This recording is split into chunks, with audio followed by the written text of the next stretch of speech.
Damn, that's fabulous.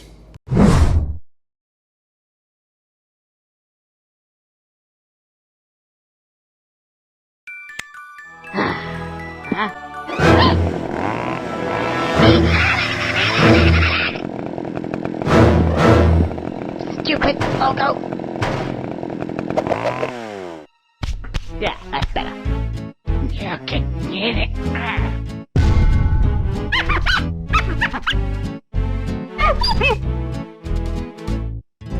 Marvelous.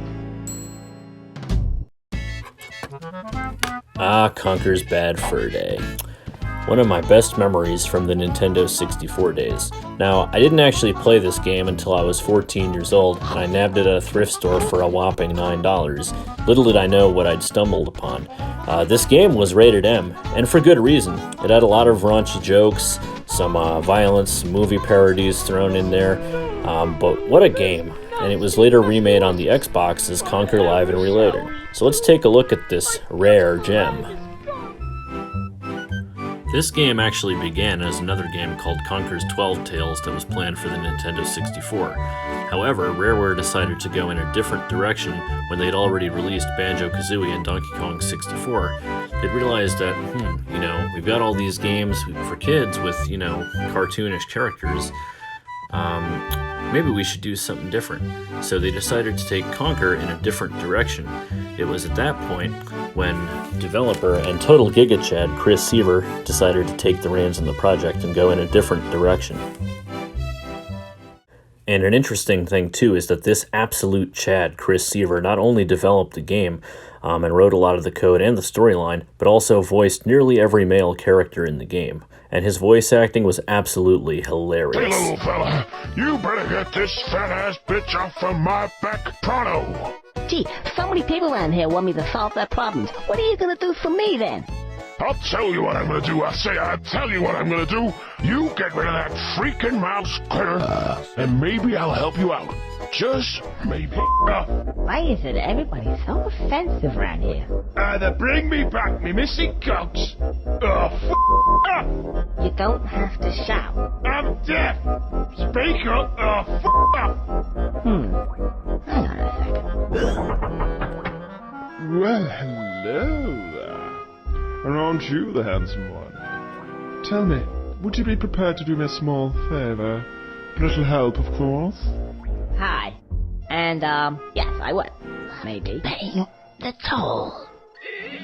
Mercenary. There you go. $1,000. Thanks. Can I get past now? Hey, I'm not finished yet.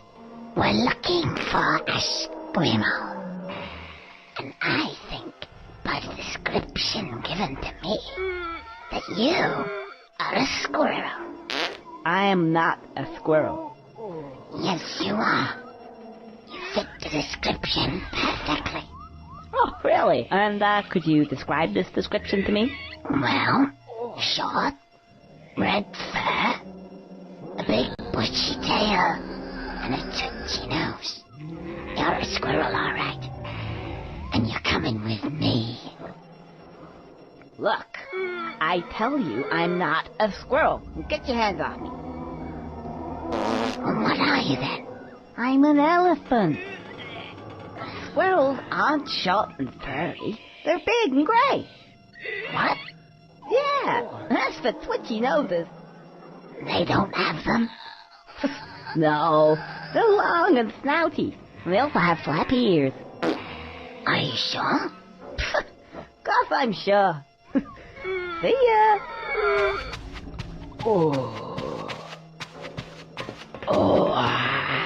There's nothing quite like a good Now then, what? It's all right. That's not a squirrel.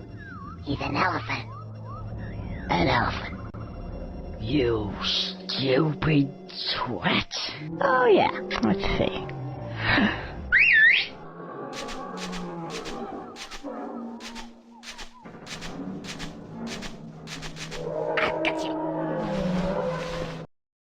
Now, it is true that in recent years, Chris Seaver has apologized for a lot of the jokes in this game, which I believe is just him trying to avoid a lot of this Karen cancel culture, and avoid being canceled preemptively, since a lot of the jokes by today's standards in this game would be considered offensive. But I'll tell you, for the time, they were hilarious, and it was really the subversive comedy in this game that really set it aside as a gem. I mean, to this point, there really hadn't been anything like this, done in a video game. I would even go as far as to say as this was the first game that was really in the genre comedy.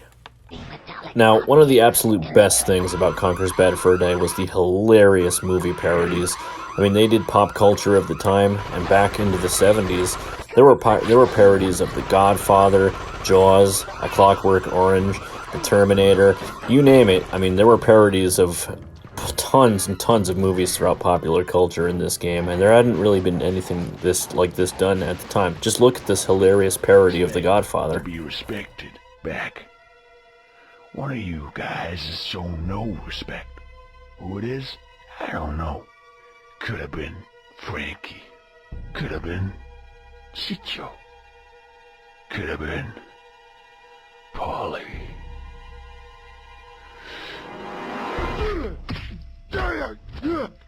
You don't you ever do that again to me! Now, besides the comedy and awesome parodies in this game, the gameplay is also amazing, and it never keeps you bored. There's always something new.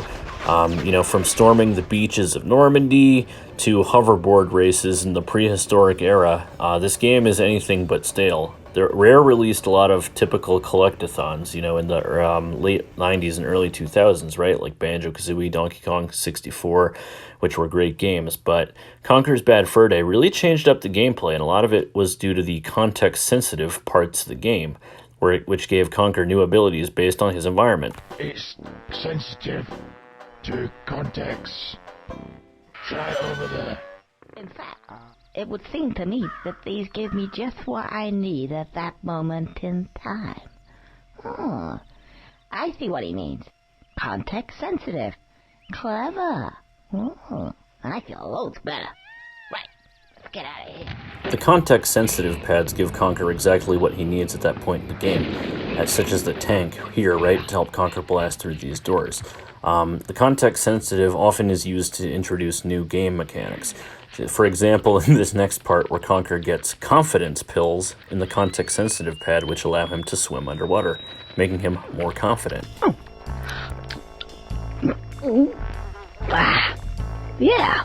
Hey, I feel a lot more confident. Yeah, won't need these anymore. And I won't spoil the fun for those of you who've never played the game, but the context sensitive gives you so many abilities throughout the game and it never gets old. For example, it gives you a manual. It gives you a slingshot to take down enemies. There's even parts where it gives Conker to throw toilet paper to throw at a giant poop monster. I highly recommend you check this game out because the context sensitive really just keeps it fun to play throughout the entire adventure. And in addition to all the movie parodies, Conker is an incredibly intelligent game with fourth wall breaks all over the place, and it's very self-aware. Just look at this scene. A bit different. What are those guys? Ugh, more teddies. Really? That's incredible. I mean, what if you were to give this game to, say, 20 intelligent people? I mean, what would that do? Let's face it, what would it do? Really? That's interesting. What the f*** is that bloody squirrel? Quick, into character!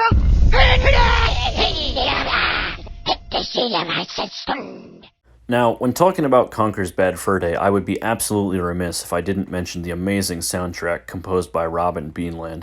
This game's soundtrack was an absolute banger. Take a listen to a couple of the songs in the game.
Now, in addition to being a great single-player game, Conker also has awesome multiplayer, such as War Mode, where you go around with weapons, defeating your enemies, Heist Mode, in which you have to capture a bag of money and bring it back to your home base, one of my personal favorites, and it goes along with that Mafia theme.